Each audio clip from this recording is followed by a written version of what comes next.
My name is Lance Karp, and I teach beginning Mahjong in Rancho Mirage, California.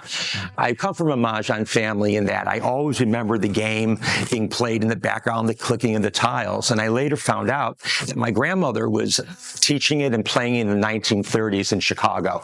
So it was always my plan that I would be a teacher of it, and that's what this video is about. I thought it would be interesting to do a very brief video to explain the mechanics of American Mahjong, a little history, and how the game is played. So when I meet with my students, or you meet with someone that's going to teach you, you have a baseline to work off of.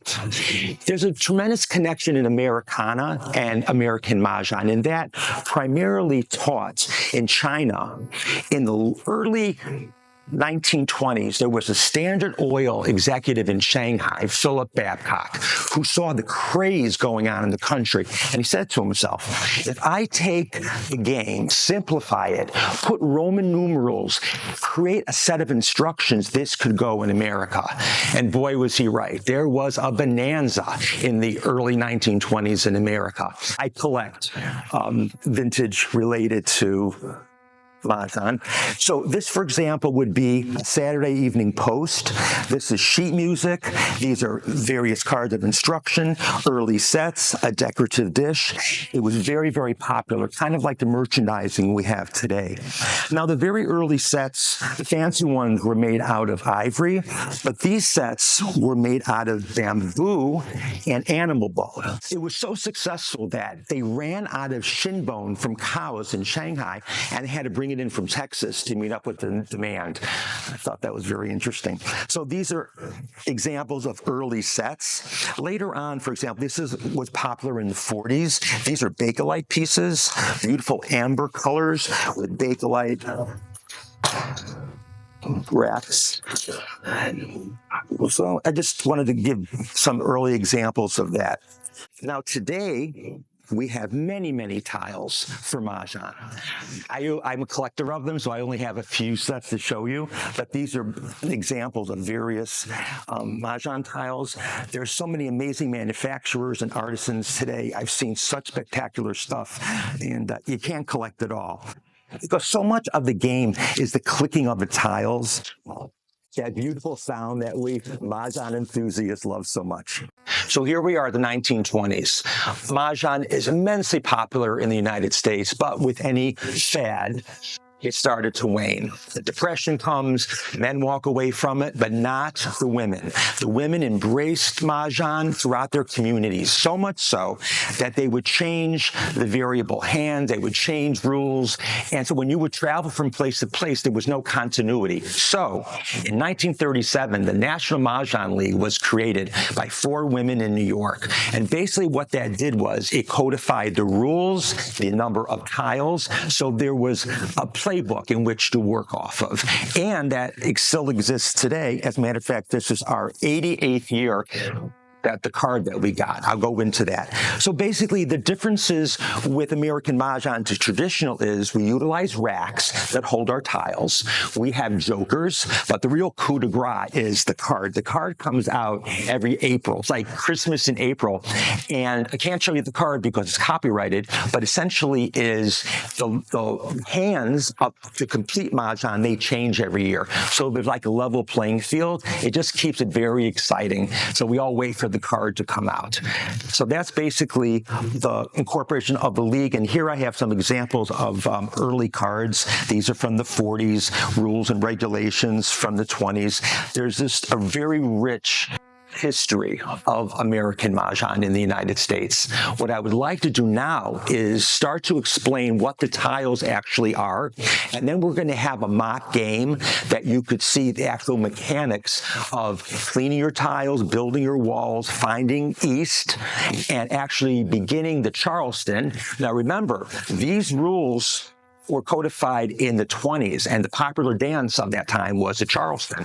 And the Charleston is an opportunity to switch tiles with your neighbor. You get 7 opportunities to build a better hand. So I'd like to show that to you now.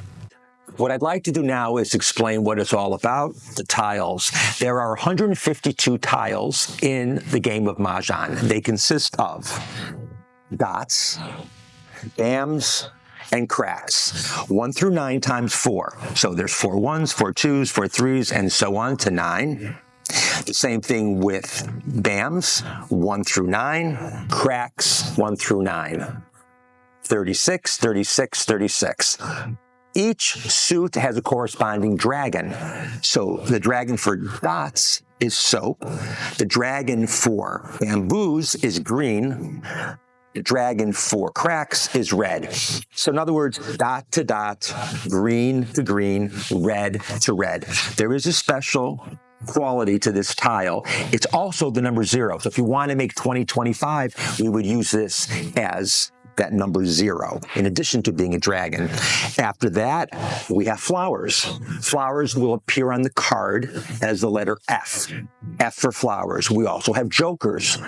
There's 8 jokers, as there are 8 flowers. A joker is used to complete a set of 3s, 4s, 5s, and sometimes 6. We never use a joker in a single tile or a pair. You're going to hear that all the time, all over.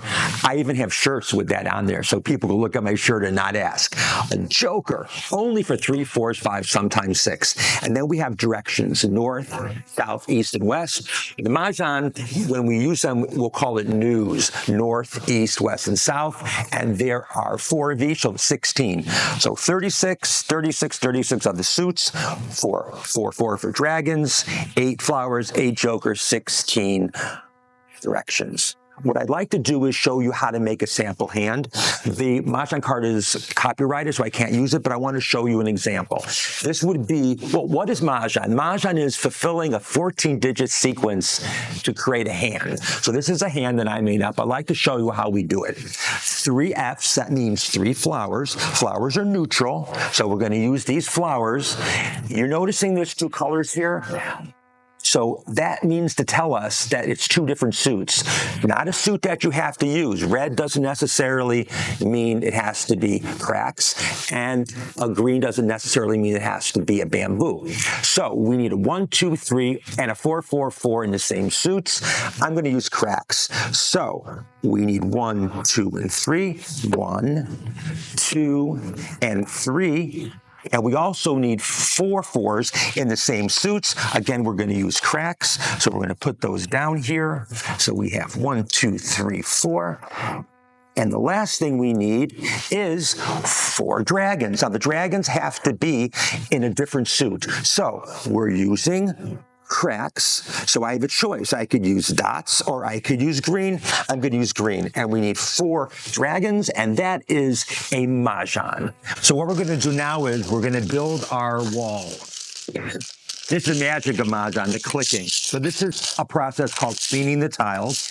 And when you have 4 people, each person is going to build a wall of 19 times 2. Which is what I'm doing right now. And then when everybody builds their walls, we pick who's going to be east, and then we start the game. So now everyone have built their walls, which is 19 tiles times 2, or 38. We have to determine who is east, the leader. Normally, you're going to roll the dice, and whoever has the highest number, but for the video, I'm going to roll a 5. 1, 2, 3, 4, 5. I'm going to take the first 2 tiles out. I'm going to bring my wall out, and we're all going to take tiles.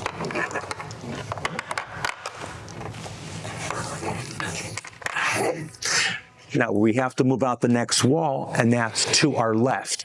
Everything in Mahjong occurs to the right, except for the pushing out of walls, which is to the left. Now everyone has 12 tiles. As east, I will take the first and the third, leaving me with 14. Each player takes 1. Now they have 13 tiles.